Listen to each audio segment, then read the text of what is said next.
Inyong mapapakinggan ang programang Know Your Bible.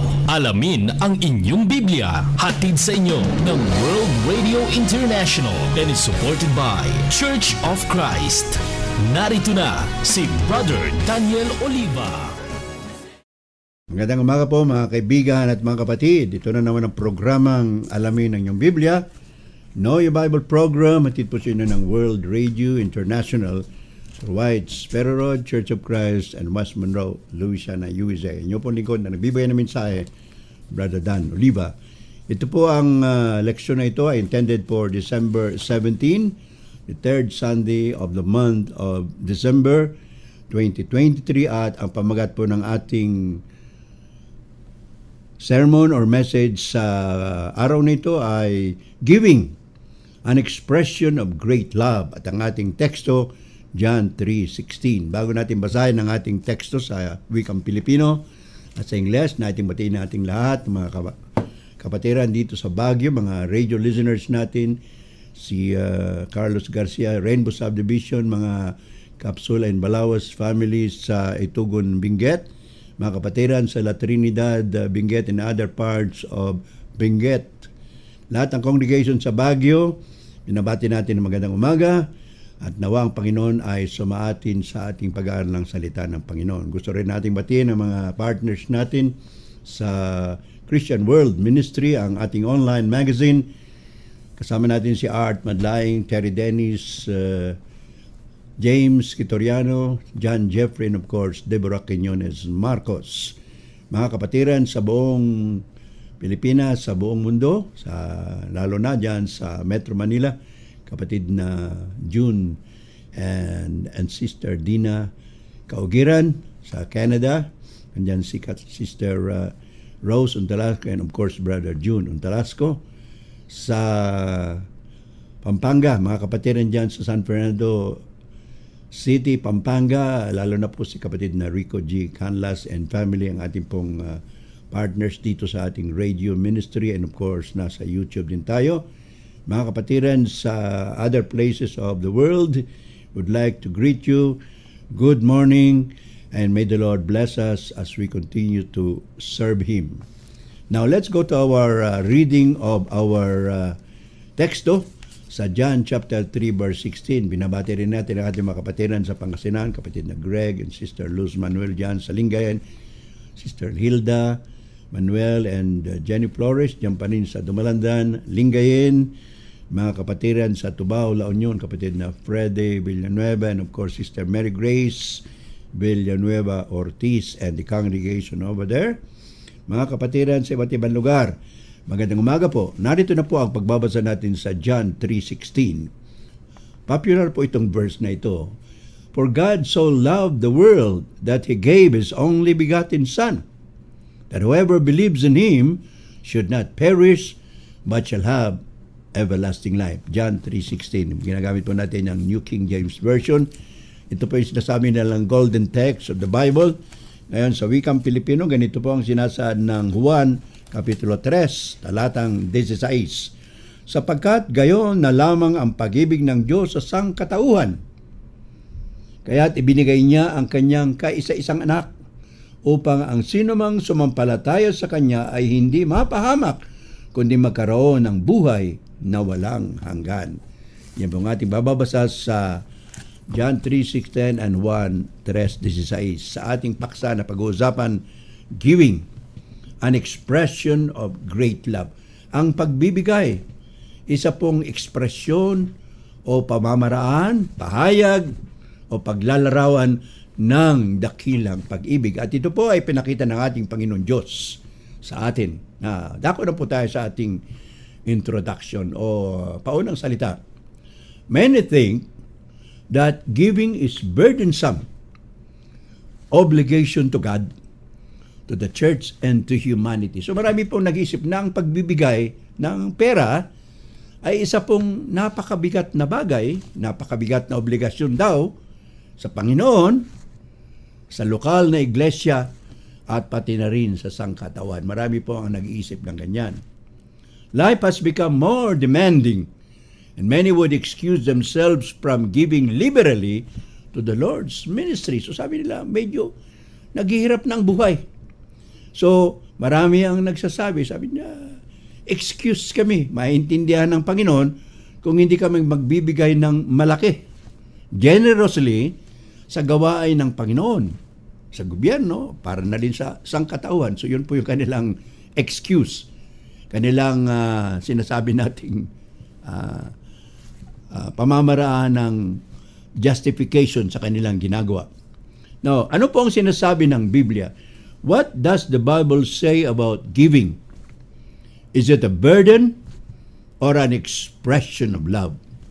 Let us know the truth. For Jesus Christ said in the book of John 8:32, "You shall know the truth, and the truth shall make you free." So ano pong sinasabi ng Biblia, mga kaibigan at mga kapatid, tungkol sa pagbibigay? Lalo na pagbibigay ng pera. Hindi lang pagbibigay ng pera, pagbibigay ng serbisyo, at marami pang bagay na pwedeng ibigay. Ito ba ay pabigat? O ito ay ekspresyon ng pagmamahal sa Panginoon, sa kanyang iglesia, at pati na rin sa sangkatauhan? Pag-aaralan po natin yung paksa na yan. At sa apat po ng pamamaraan ay discuss natin ito. The approach in this lesson shall be as follows. Number 1, we will discuss the exegetical analysis of John 3:16. So, pag-aaralan po natin yung teksto natin, John 3:16. Popular po yan, pero pwede pa rin balik-balikan natin. Number 2, giving an expression of great love. How? Ang pagbibigay ay ekspresyon ng dakilang pag-ibig. Paano ba ang ibig sabihin yan? Number 3, the reasons for not giving generously. Ano po ang mga dahilan ng mga tao kung bakit ayaw nilang magbigay ng masagana? In other words, medyo lakayan naman nila ang kanilang pagbibigay. Hindi yung kusing-kusing lamang, mga barya-barya. Number 4, strategies for unselfish giving sa gawain ng Panginoon. Strategies for unselfish giving in church work. So ano po yung mga strategiya?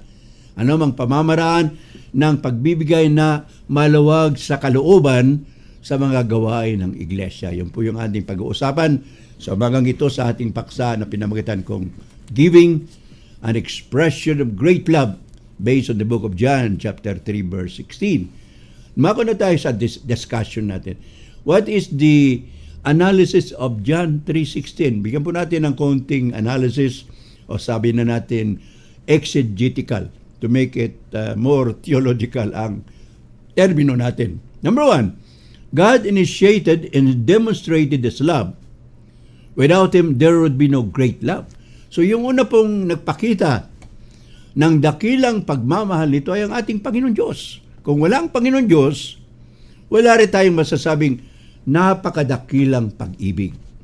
So ang Panginoon Diyos po ang nag-umpisa niyan. Kaya doon sa John 3:6, sabi doon, God so loved the world. So buong sangkatauhan, buong mundo, hindi po yung physical na mundo natin, kundi yung sangkatauhan, yung mga tao. It means an encompassing. It is a limitless and unbiased love of God. Ano pong ibig sabihin ng encompassing? Para sa lahat ng tao. Wala pong pinili ang Diyos na mahalin.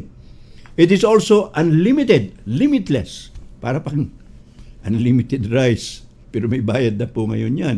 So limitless means walang limitasyon ang kanyang pagmamahal sa buong sangkatauhan. At isa pa, unbiased love of God. Ano po ibig sabihin ng unbiased?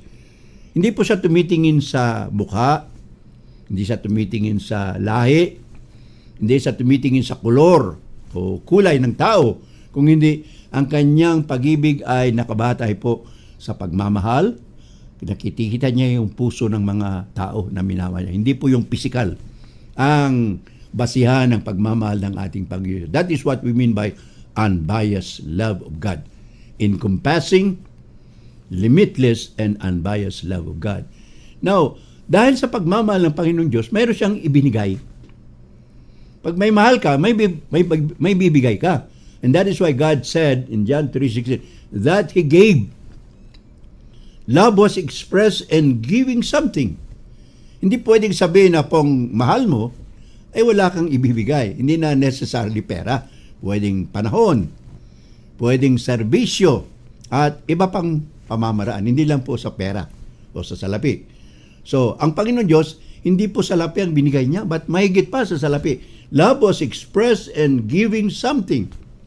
So, pag ikaw may pagmamahal, may bibigay ka. Ano pong binigay ng ating Panginoon Diyos? Sabi doon sa English, His only begotten Son, which is the most precious treasure of God. Kaisang-isang anak. Kung ikaw ba ay may kaisa-isang anak, at yun lang ang iyong pera, ibibigay mo ba yon sa Panginoon? Meron pong taong ganyan sa Biblia. Si Hana, binigay niya si Samuel sa Panginoon. So, bakit kaisa-isang anak si Jesus? Kasi isa lang siya yung tao, or rather, dating Diyos, naging tao. In other words, mula sa langit bumaba siya sa lupa para maging tao. Magpakatao, maging tao physically. At ito po ay sinabing the only begotten Son, kaisang anak ni Diyos. Ito po ang pinaka malaking treasure, malaking kayamanan ng Diyos, spiritually speaking, at yun ang binigay niya sa sangkatauhan. Now, ano po ang kondisyon ng Panginoon? Dahil sa pagmamahal na yun, binigay niya ang kanyang isa-isang anak, kaya may kondisyon din siya. Whosoever believes in Him. So, kailangan, yung ibinigay na regalo ng Panginoon Diyos para sa kaligtasan ng sangkatauhan, dapat paniwalaan natin siya. Nagsisimula po ang lahat ng bagay sa paniniwala. Ano sabi doon sa Hebrews? Hebrews chapter, andun po sa Hebrews chapter 7. So ano sabi doon? Without faith, it is impossible to please God. Kung wala pong paniniwala, walang pananampalataya, imposible na makapagbigay tayo ng kasiyahan sa Diyos. Ano po yun sa book of Hebrews chapter 11, verse 6. So, kailangan may paniniwala, pananampalataya. Yun po ang kondisyon for the incomparable love of God. Para mabigyan tayo ng patuloy na pagmamahal ng Panginoon, dapat sumampalataya tayo, maniwala tayo sa ibinigay niyang tagapagligtas natin. Of course, yun ang ating Panginoong Jesucristo. Ano pa? May kondisyon pa, Panginoon. Should not perish. So lahat ng maniniwala sa Panginoong Jesucristo, sa anak na ibinigay ng Panginoon, regalo niya sa buong sangkatawan, ay hindi po mawawala. Ano pong ibig sabihin ng hindi mawawala, hindi mamamatay? Spiritually speaking, lahat po ng tao namamatay physically, Hebrews 9:27. Pero ibig sabihin ng should not perish, hindi mawawala, hindi mapapahamak. Ito po ay patungkol sa spiritual na kaligtasan na ipinangako ng Diyos sa kalangitan sa mga tuloy-tuloy na sumasampalataya sa kanyang anak na si Jesucristo. Number 7, but shall have everlasting life. Nandoon po yung assurance na lahat na sasampalataya sa kanyang anak, kaisa-isang anak na ibinigay sa sangkatauhan para maging tagapagligtas natin, ay ririgaluhan po niya ng eternal life in heaven. Ang regalo ng Panginoon Diyos, hindi po pwedeng bilhin ng pera. Buhay na walang hanggan, kasama siya doon sa kalangitan. In other words, what I'm trying to say, brothers and sisters, love seeks to be united with its object of affection and eternity. Pag mahal mo, gusto mo kasama palagi. At hindi lang kasama temporarily. Kung hindi kasama mo, possible for eternity. Yun po ang tunay na pagmamahal. Kasama mo yung mahal mo at gusto mo kasama mo siya palagi. Hindi lang palagi, kundi sa habang buhay. Nang walang hanggan. So yun po yung brief explanation natin sa John 3:16, 1 Kapitulo 3, talatang 16. Now let's go to the second part of our lesson. Let's go to discuss giving, an expression of great love. How? Paano natin gagawin na ang pag-aabuloy, pagbigay ng pera, pagbibigay ng serbisyo, pagbibigay ng oras, ay masasabi nating expression ng dakilang pagmamahal natin sa Panginoon at para na rin sa ating kapwa-tao. Number 1, giving is defined as providing love and other emotional support. So pag ikaw po ay nagbibigay, ang ibig sabihin, nagbibigay ka ng magmamahal. At hindi lamang pagmamahal, lahat ng uri ng emosyon, ng feelings, karamdaman o damdamin na dapat kasama ng pagmamahal, nandoon din yun sa sinasabi nating pagbibigay. Giving without feeling or emotion is not real giving. Nagbigay ka, walang kasamang pagmamahal. Hindi po tunay na pagbibigay yun. Kung binigay mo lang pero wala kang pagmamahal, hindi po tunay na pagbibigay yun. Giving also implies that it can be done without love. Pwede rin mamigay ka na walang kasamang pag-ibig. Pero mas maganda yung nagbigay ka, may kasama pong damdamin, may kasamang pag-ibig. So yun po ibig sabihin nun. Number 2, giving is presenting or delivering one's own to the possession of another voluntarily. So in other words, pag ikaw ay nagbigay, hindi ka napipilitan. Voluntary. Galing sa puso, kusang loob. In giving, there is a transfer of possession and the transfer is voluntary. In other words, binigay mo, hindi ka napilitan. Kusang loob. Number 3, giving to others uses all parts of ourselves. Kapag tayo ay nagbigay either sa Panginoon, sa kapwa natin, lahat po ng parte ng ating pagkatao ay naroon. Inisip natin na magbigay. Nasa puso natin, may damdamin ang pagbibigay at gagamitin natin ang ating mga kamay para ibigay. Hindi ba mas maganda yun? Yun ang ginawa ng Panginoon. Inisip ng Panginoon na mahal niya tayo, may kasamang pagmamahal, may kasamang puso, at ginawa niya, binigay niya, may aksyon na ibinigay ang Panginoon Diyos. Yun ang pagbibigay ng Panginoon. So when we talk about giving means including all parts of ourselves, the heart, the head, and the hands. Tatlo pong letra H yun. The head, the heart, and the hands. To make a difference. Kailangan kasama po yun sa tunay na pagbibigay. Whether it's money or anything else. Now, the secret key to the true spirit of giving. Ano po ang sikreto na susi sa espiritu ng tunay na pagbibigay? Ano po yun? There is no expectation of anything in return. In other words, kapag ikaw ay nagbigay, huwag mong aasahan na bibigyan ka rin. Do not expect something in return. Kasi pag nagbigay ka, kasi may in-expect ka, may inaasahan kang ibibigay sa'yo, wala po doon yung sikreto ng tunay na espiritu ng pagbibigay. When you give, do not expect something in return. So, sabi ng iba, magbibigay ako sa Panginoon para doble o triple ang balik sa akin. So, meron silang tinatawag na expression or expectation of anything in return. Pwedeng physical, pwedeng spiritual. So, when God gave, of course, regalo ng Panginoon, pero ang expectation niya hindi something physical or spiritual, kundi obedience. Siya tagapagbigay. Kaya ang iba ng style ng Panginoon, gusto niya mahalin siya. Ganon din po. Now, you give something not expecting anything in return, it's more blessed to give than to receive. Sinabi ng Panginoon sa Kristo, it's more blessed to give than to receive. Bakit? Ano po ang blessing ng taong nagbibigay? Hindi po physical. Kung hindi ang blessing ng taong nagbibigay ay spiritual. Spiritual ang balik sa kanya, hindi lamang physical. So we have to learn that it is more blessed to give than to receive. Number 6, giving an expression of gratitude. Pag ikaw ay nagbigay, ito po ay expression na ikaw ay nagpapasalamat. So when you give, it's also an expression of gratitude. Pasasalamat sa Panginoon. Bakit gratitude o pasasalamat? This gratitude is essential to happiness, to health, and social bonds. Kung hindi ka magpapasalamat, wala ka pong connection yun sa iyong kaligayahan, kasiyahan, sa iyong kalusugan, at pati rin sa iyong kapwa-tao. So pag ikaw ay nagbigay na ekspresyon ng iyong pasasalamat, may connection po yun sa ating kasiyahan. You feel happy when you give. And not only that, you also feel healthy. And you feel also something good socially. Ano pong ibig sabihin niyan? Pag ikaw ay nagbigay, happy ka, magiging malusog ka rin spiritually and physically and psychologically, at maganda rin ang iyong relasyon sa iyong kapwa-tao. So when we express gratitude, we boost other people's positivity as well as our own. Ulitin ko po.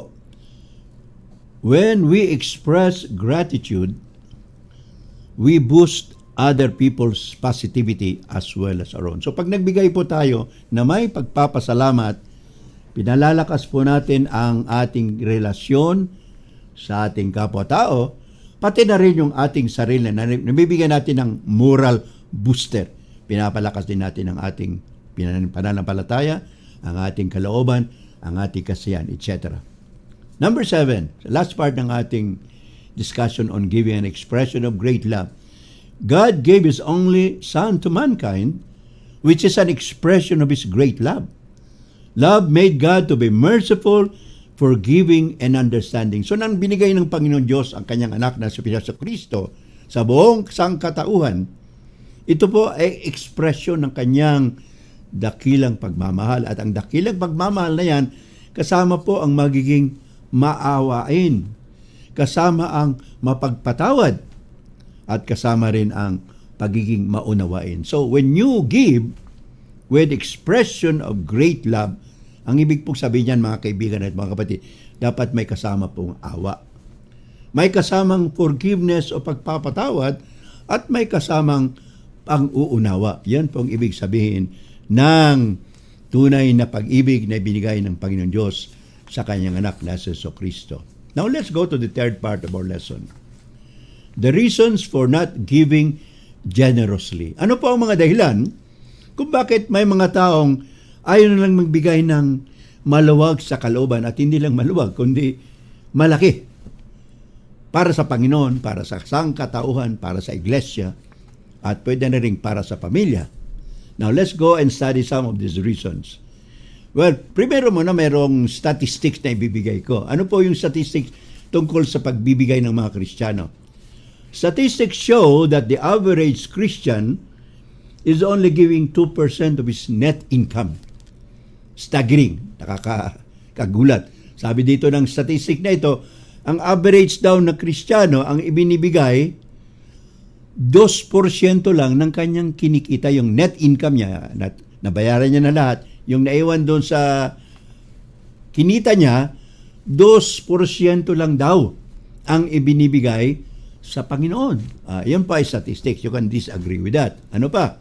Worse, still, 30% of regular attendees give nothing at all. So sabi ng statistics, 30% raw ng mga nagsisimba ay walang ibinibigay. Na doon, pupunta lang sila doon, magdarasal, hingin ng panalangin at awa sa Panginoon, maraming pabor, pero wala silang ibibigay na kontribusyon o abuloy sa iglesia, sa kapwa nila tao, at sa ano pa man. So in other words, statistics lang po yan. You can disagree with these statistics. Now, ano pong mga dahilan kung bakit maliit ang ibinibigay ng mga tao sa iglesia, sa lipunan, sa kawang gawa? Meron nabibigay pero maliliit nga lang in comparison to their great riches. Number 1, sabi ng ating discussion, number 1, limited vision. Ano po ibig limited vision? In other words, ang nakikita nila yung nasa harap lang nila. Temporary at na malapit. Hindi nila nakikita yung hinaharap, yung malayo, yung sa kinabukasan. That's what we mean by limited or tunnel vision. Many see the impact of their giving for short and temporary reason, but not its eternal impact. Hindi nila naisip na kapag sila ay nagbigay ng malaki sa Panginoon, malaki rin ang gantimpala na inihahanda ng Panginoon. Hindi lamang sa panahong ito, kundi sa darating na araw, lalo na sa Judgment Day at pagbibigay ng tinatawag nating gantimpala sa kalangitan. Number 2, limited biblical knowledge. In other words, hindi nila alam na dapat palang magbigay sila ng malaki sa Panginoon. 15% of Jesus' preaching was on money. Kung babasahin natin yung mga pangangaral ng Panginoong Kristo sa Biblia, sa Bagong Testamento, 15%, 15% ay tungkol sa pera, sa salapi. Yung mga talinaga na binibigay ni Kristo, karamihan doon ay patungkol po sa pagbibigay ng pera, salapi sa Panginoon, serbisyo, sa sangkatauhan, at para rin sa iglesia. Ano sabi ng Panginoong Kristo mismo? You cannot serve two masters. You cannot serve God and Mammon. Hindi ka pwedeng mag-alagad o magsilbi sa dalawang Panginoon. Hindi mo pwedeng pagsilbihan o paglingkuran ang Diyos at ang salapi magkasabay. Anong ibig sabihin? Marami pong nakukonfuse dyan. Well, very simple pang ibig sabihin niya. Matthew 6:33, seek ye first the kingdom of God and His righteousness, and all these things shall be yours as well. Yun po ang sagot dyan sa idea na yan. Matthew 6:33. Now, number 3 reason, bakit maraming ayaw magbigay ng malaki sa Panginoon, sa iglesia, sa kawang-gawa, at sa iba pa. Well, many people are drowning in debt. Ano pa ibig sabihin ng drowning in debt? Lumog sila sa utang. Bili ng bili. Pag mayroong bonus, mayroong 13-month pay, etc., mayroong natanggap na malaking pera, bili ng bili. Sabi nila, bili tayo dito, bili tayo. So, walang naiwan na pera. At ang iba, credit card. So, nalulubog sila sa utang. Many are enslaved in debts that could have been avoided kung nag-isip lang sila. The word mortgage, yung salitang mortgage sa English, it came from the French word. Dalawang salita po sa French o Pransya. Mort, which means debt, engage, pledge. So pag sinabi mong mortgage, nagsangla kang, ibig sabihin, kamatayan ang ibig sabihin nun. Mort means debt, engage. It is a pledge of debt. Sumpa para sa kamatayan. Kasi pag hindi ka na nakabayad, maaaring mamatay ka, physical at maaari kang mamatay. Spiritually and economically. Marami pong nalulubog sa utang at hindi nakabayad, hindi na nakakabangon. Number 4, reason why many people do not give generously to the Lord's church, to the Lord's work, and even to humanity. They are not really committed. The result is poor giving or none at all. So pag hindi ka committed sa Panginoon, hindi ka pa, wala yung puso mo, wala doon. Hap-hap ka pa, kalahati dito, kalahati doon. Wala kang commitment sa Panginoon, siyempre hindi ka magbibigay. O kaya man magbibigay ka, konti lang. Number 5, fear and distrust. Takot at walang tiwala. Bakit? Marami po ang takot, marami ang walang tiwala. Why? People are afraid that the money would go to wrong hands and purposes. So sabi ng iba, bata ko magbibigay. Yung tresorera dyan, o tresorero, baka nakawin niya lang yan, gastusin niya at ang i-report niya, konti na lang ang pera kasi nga marami raw ang gasto. So yan ang isa sa mga rason kung bakit ang ibang mga tao ay ayaw magbigay ng malaki sa Panginoon. Fear and distrust. Natatakot sila na ang pera nila ay hindi magamit sa mabuting paraan at wala po silang tiwala sa humahawak ng pera. Number 6, immaturity. In other words, hindi pala na naintindihan. Para silang mga bata, para silang mga sanggol na walang pangunawa tungkol sa purpose, layunin ng pagbibigay. Or not discipled financially. Our giving is a test of our spiritual maturity. Maraming mga tao, Kristiyano, miyembro ng isang iglesia, ay hindi po sila naturuan ng tinatawag na financial management. Mayroon pang preacher na sabi, dito na lang kayo sa amin. Kasi hindi kami nag-i-impose ng 10% giving. So, dito kayo sa amin, pwede kayo magbigay ng konti lang. So, yun pong ibang pamamaraan ng pagtuturo ng ibang mga preacher. So, the people are not discipled financially. Hindi sila naturuan ng tungkol sa pagbibigay sa Panginoon. Ano pang mangyayari? Our giving is a test of our spiritual maturity. Kung malaki ka magbigay, ang ibig sabihin, you could be considered spiritually mature.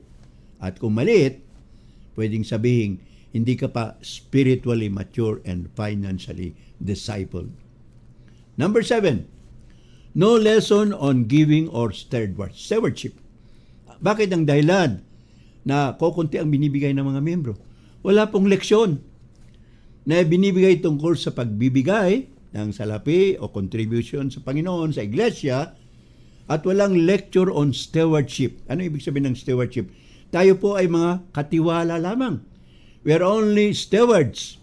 Katiwala tayo ng Panginoon Diyos ng kayamanan dito sa lupa. There should be spiritual guidance on this matter. At marami pong preacher, ayaw magbigay ng leksyon tungkol sa stewardship, tungkol sa pagbibigayan, kasi sabi nila, baka magalit yung mga membro at kukunti na lang ang magsasamba. And the last but not the least, lack of faith. kulang sa paniniwala, kulang sa pananampalataya. Maraming tao ayaw magbigay. Bakit? Well, they have no trust in God to provide for them as they also provide for others. So maraming tao, bakit ako magbibigay sa iglesia? Hindi pa naman ako sigurado na bibiyayaan ako ng Panginoon Diyos. Of course, sinasabi ng preacher, may biyaya daw ang mapagbigay at generous giver. Pero mayroong duda, mayroong pag-aalinlangan sa kanilang pag-iisip at sa kanilang mga puso.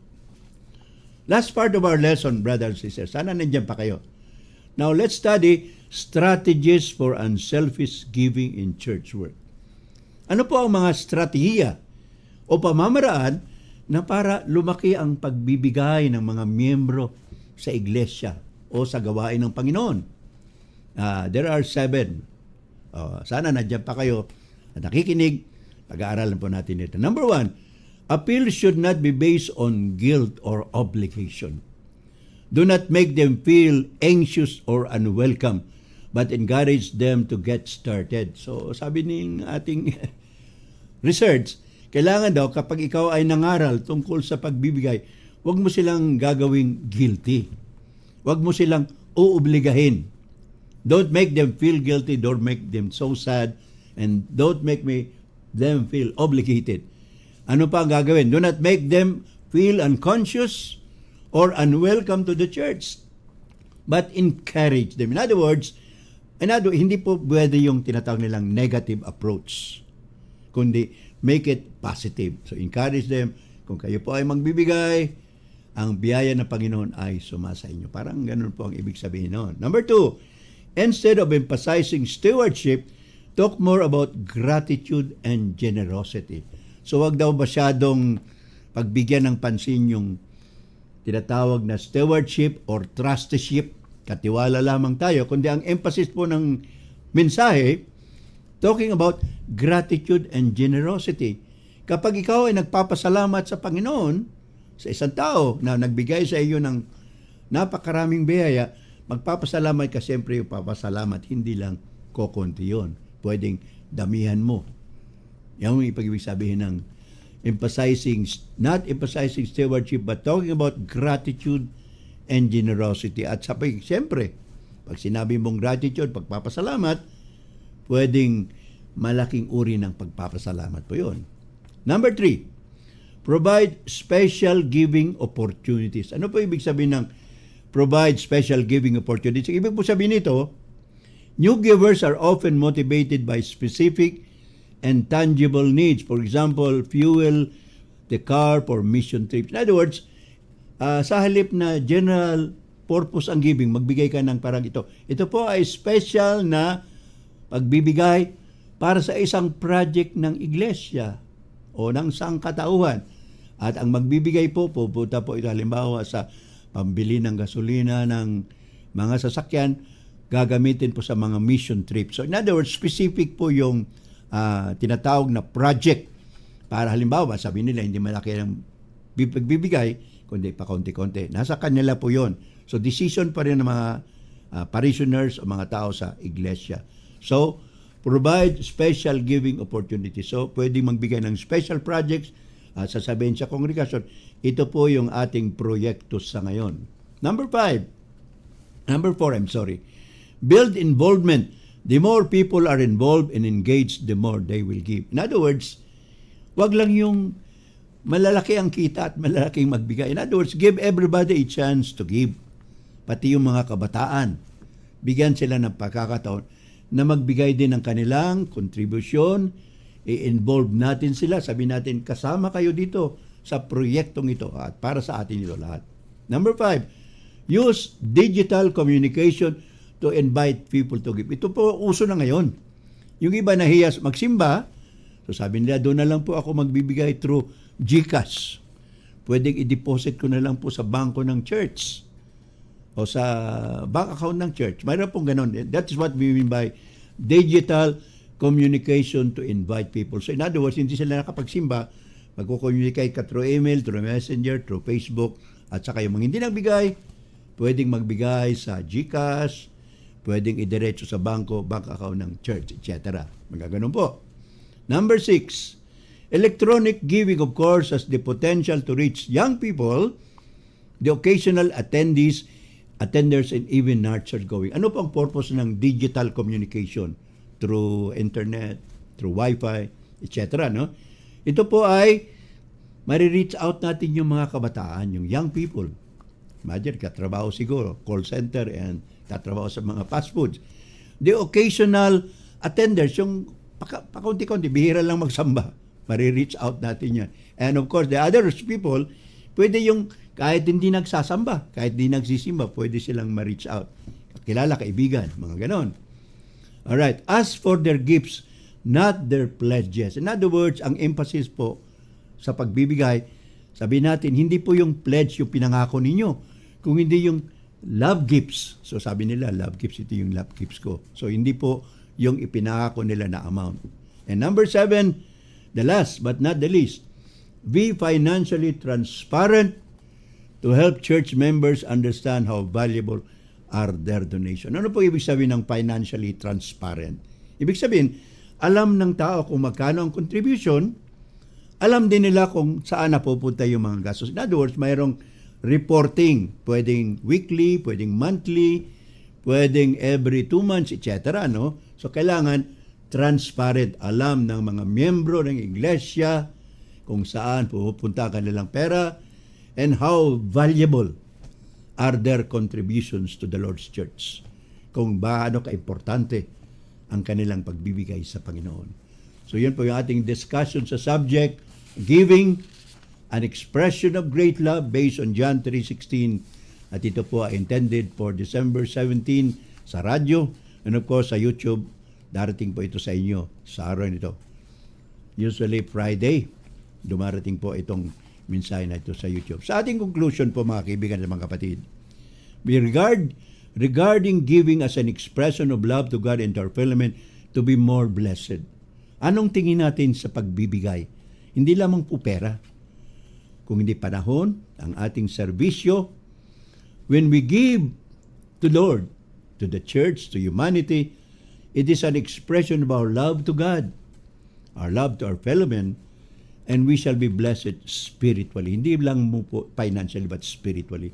Tayo pagpapalain ng Panginoon, spiritually speaking, financially speaking, economically speaking, ano pang uri ng blessing, babalik po ng Panginoon yun. God knows.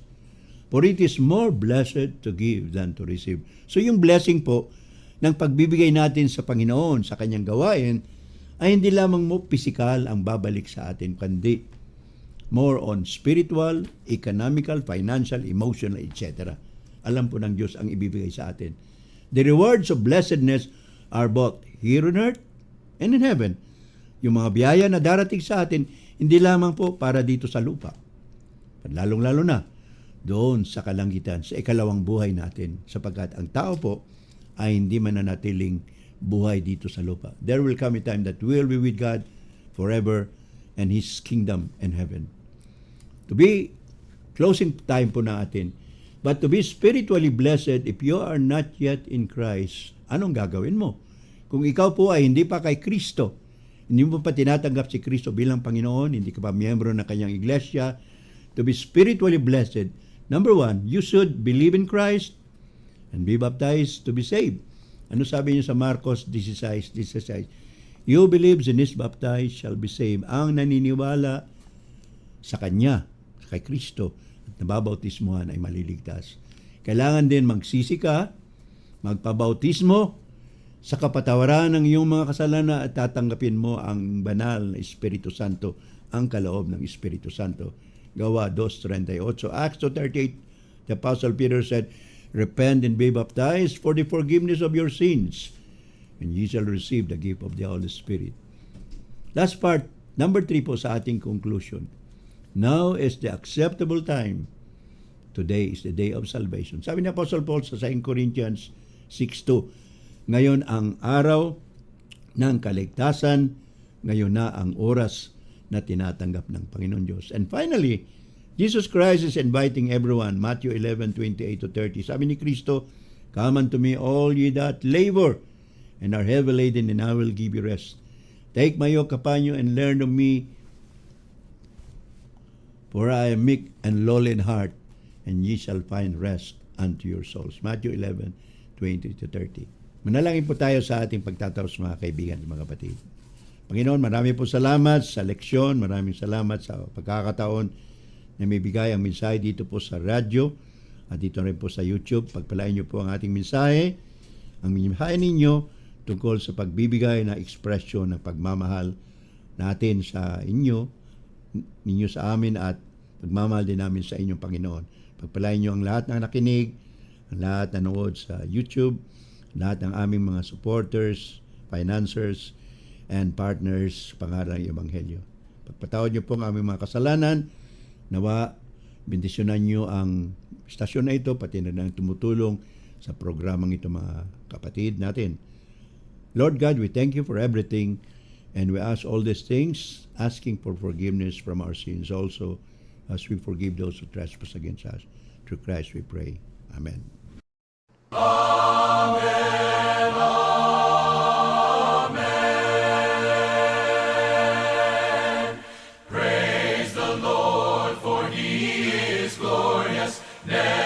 Shall his promise fail? God has made us victorious. Sin and death shall not prevail. Hallelujah. Amen. Hallelujah. Amen.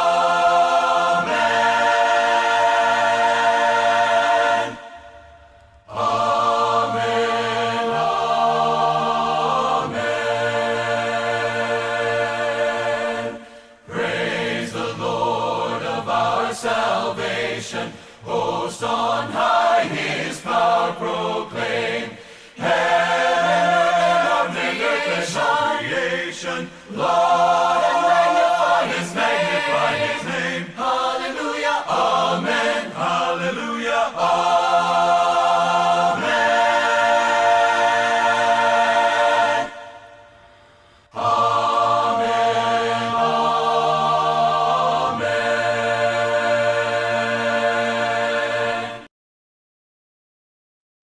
Inyong napakinggan ang programang Know Your Bible.